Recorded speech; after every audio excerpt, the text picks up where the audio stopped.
વડગામ બનાસકાંઠાના શ્રી ભીખાજી રાજપૂતનો મુખ્ય વ્યવસાય ખેતી અને પશુપાલન છે. તે શરૂઆતથી જ ખેતીમાં નવીન અભિગમ અપનાવતા રહ્યા છે. સન 1995માં તેઓ ગુજરાત પાક હરીફાઈમાં ઘઉંનું વિક્રમજનક ઉત્પાદન મેળવીને પ્રથમ નંબર તેમણે પ્રાપ્ત કરેલો. આ સિદ્ધિ મેળવવામાં તેમણે રાસાયણિક ખાતરનો પુષ્કળ ઉપયોગ કરેલો. પરંતુ રાસાયણિક ખેતી આરોગ્યપ્રદ ન હોય તેમણે સજીવ ખેતી તરફ વળવાનો વિચાર કર્યો. લગભગ 1970માં હું શિક્ષકની નોકરી કરતો. એ વખતે મારા જે બાપા હતા એ ખેતી કરતા અને એ વખતે માસ્તરોના પગાર ફક્ત 100 રૂપિયા જ હતા. એટલે મેં પડી મૂકી અને થોડા વર્ષ નોકરી કરી અને એ નોકરી છોડી અને ખેતી અપનાવી. કોઈ જ્ઞાન નહોતું, માહિતી નહોતી, એટલે કૃષિ યુનિવર્સિટી જોડે સંલગ્ન અને ખેતીવાડી ખાતા જોડે, ગ્રામ સેવકો જોડે તાલીમ લીધી, મિટિંગો ભરી. તો અમારા બાપ દાદા 1 વીઘામાંથી 10 મણ ઘઉં કમાતા. એ કન્ડિશનમાં આ લોકોએ મને જ્યાં ખેતી કરાવી તો ખૂબ જ સારું ઉત્પાદન મળ્યું. રાજ્યમાં પ્રથમ કક્ષાનો ખેડૂત એમાં નક્કી થયો. મને એમ લાગ્યું કે અમારા બાપ દાદા સાદી ખેતી કરતા અને આની અંદર જે ખાતર દવા જે વાપર્યું, આટલું બધું જો આપણે એનો ઉપયોગ કરીએ તો ઢોર અને માણસ બધા રોગી બની જાય. તો આપણે એ નથી વાપરવું. પણ અમે ધીરે ધીરે અમારી જે કોઈ શેઢા પાડી પર કુદરતી વનસ્પતિઓથી જે કંઈ ઝાડ હતો એનો ઉપયોગ કરી અને ધીરે ધીરે એક એક ખેતરની અંદર સુધારો કરતા ગયા. શરૂઆતમાં તેમણે આંકડાનો ઉપયોગ કરીને ખેતરમાં ઉધઈનો ઉપદ્રવ ઓછો કર્યો. ત્યારબાદ યુનિવર્સિટીના અધિકારીઓ અને આત્મા પ્રોજેક્ટના માર્ગદર્શન હેઠળ સજીવ ખેતીમાં નવા અખતરા શરૂ કર્યા.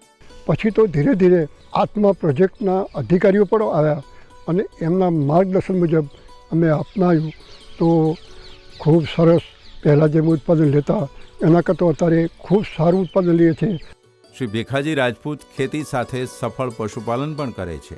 તેમની પાસે ગાયો ભેંસો મળીને 40 જેટલા પશુઓ પણ છે, જેના માટે ખેતીની આડ પેદાશમાંથી ખોરાક મળી રહે છે અને પશુઓનું છાણ ખેતરમાં વપરાય છે.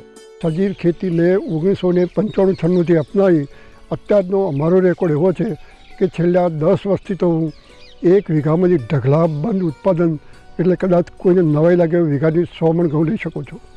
એની અંદર ડીએપી યુરિયા કોઈ વાપરતો નથી. જીવાતોના નિયંત્રણ માટે તેઓ લીંબોળીનું તેલ અને જમીનજન્ય રોગોથી રક્ષણ મેળવવા કમ્પોસ્ટ ખાતરની સાથે તમાકુનો ભૂકો પાકમાં આપે છે. જો ઊંધઈને ડોળ માટે આકડાના પત્તાનું અર્ક બનાવીને આપવામાં આવે, પછી તમાકુનો ભૂકો અને લીંબોળીનો ખોળ જો પાયામાં પહેરવામાં આવે તો કોઈ પણ પાકની અંદર ઊંધઈ કે ડોળ કે મોઢો મસી દાખલ થતું નથી. આ મારો વર્ષોનો અનુભવ છે. એટલે પાકની પ્રથમ અવસ્થા જો સજીવ ખેતી કરવી હોય તો આ વસ્તુ અપનાવવી જોઈએ.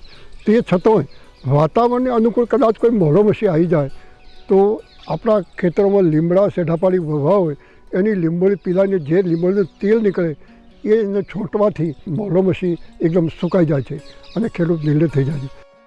છોડના વિકાસ માટે તેઓ ઉત્તમ કમ્પોસ્ટ ખાતર તૈયાર કરી ઓટોમેટિક ઓરણિયાની મદદથી ખેતરમાં નાખે છે. તેઓ ફાર્મ ઉપર જ જીવામૃત તૈયાર કરી છોડને આપે છે, જેથી છોડનો વૃદ્ધિ વિકાસ ઝડપથી થાય છે. ઘઉં, રાઈ, દિવેલા કે કોઈ પણ પાક એમાં નથી અમે ડીએપી વાપર્યું, નથી યુરિયા વાપર્યું કે નથી કોઈ દવા છોટી. એટલે ખેડૂત મિત્રોને મારી એક જ ભલામણ છે કે તમે જો સારી ખેતી કરવી હોય, સસ્તી ખેતી, ખર્ચ વગરની ખેતી કરવી હોય તો એ ખેતી કરવા માટે આપણા ઘરને દેશી ગાયનું એનું જીવામૃત બનાવી અને એ પાકમાં દર પિયતે અથવા દર ત્રીજા પાણે સ્પ્રિંકલર અથવા ડ્રીપમાં જવા દઈએ છીએ. કોઈની પાસે એ વસ્તુ ન હોય તો પંપમાં લઈને પણ છોટી શકે અથવા માટલામાં લઈ અને એ ભરી નીચે કાણું પાડીને ગાભું ગાળે તો પાણી જે નીક પર જતું હોય એમાં ટપક્યા કરે તો ખેતરમાં ખૂબ જ ફાયદો થાય છે.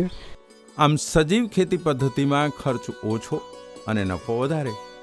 સજીવ ખેતી પદ્ધતિથી શ્રી ભીખાજીએ મગફળી, કઠોળ, ઘઉં, બટાકા, રાયડા જેવા પાકોનું સફળ ઉત્પાદન પ્રાપ્ત કર્યું છે. પહેલાં અમે 10 મણ ઘઉં મારા બાપ દાદા કમાતા. ધીરે ધીરે ખેડૂતો જે કોઈ આ રાસાયણિક ખેતી કરતા એ 30 મણ કે 40 મણ કમાતા. અમે આ સજીવ ખેતી અપનાયા પછી અમારી જે સરસ ખેતર અમે તૈયાર કર્યા છે એમાં વીઘે 100 મણ ઘઉં દર વર્ષે લઈ શકું છું. અત્યારે પણ પ્રેક્ટિકલ કોઈ પણ ખેડૂતને જોવાની ઈચ્છા થાય તો અમારા ખેતરમાં આવીને જોઈ શકે છે. તેવી રીતે બટાટા પણ સજીવ ખેતીના કર્યા તો જે 5 ને 6 કટ્ટા એક કટ્ટામાંથી ઉત્પાદન થતું હતું એની સામે 10 થી 14, 15 કટ્ટા સુધી ઉત્પાદન અમે મેળવી શકીએ છીએ. દિવેલા ગણો તો જે 30 મણ 40 મણ ઉત્પાદન વીઘામાં થતું હતું એની સામે અત્યારે અમે 60, 70 ને 80 મણ સુધી પહોંચાડ્યું છે. એવી રીતે રાઈની ખેતી જે 10 મણ 12 મણ થતી એના અમે 20 થી 25 મણનું વીઘામાં ઉત્પાદન લઈ શકીએ છીએ. ભીખાભાઈએ ખરેખર એ વાતને સાચી સાબિત કરી છે કે પોતાની સૂઝબૂઝ વડે પણ આધુનિક ઢબે સજીવ ખેતી કરી સફળ થઈ શકાય છે. તેમની આ સિદ્ધિ બદલ તેમને કૃષિ સંસ્થાઓ તરફથી ઘણા એવોર્ડ્સ અને આત્મા ગુજરાત તરફથી વર્ષ 2012-13માં અને વર્ષ 2017-18માં રાજ્ય કક્ષાનો બેસ્ટ આત્મા ફાર્મરનો એવોર્ડ એનાયત કરવામાં આવેલો છે. અને મારી તો એ જ ભલામણ છે કે તમે સજીવ ખેતી અપનાવો, દેશી ગાય રાખો અને જીવામૃત બનાવીને વાપરો. પછી આપણા શેઠા પાણી પર જે કુદરતે ઝાડ રોપેલા છે એ મોકલેલા છે, ખર્ચ વગરની ખેતી છે, તો એનો ઉપયોગ કરી અને આપણી ખેતી સફળ બનાવો અને સુખીથી જીવો.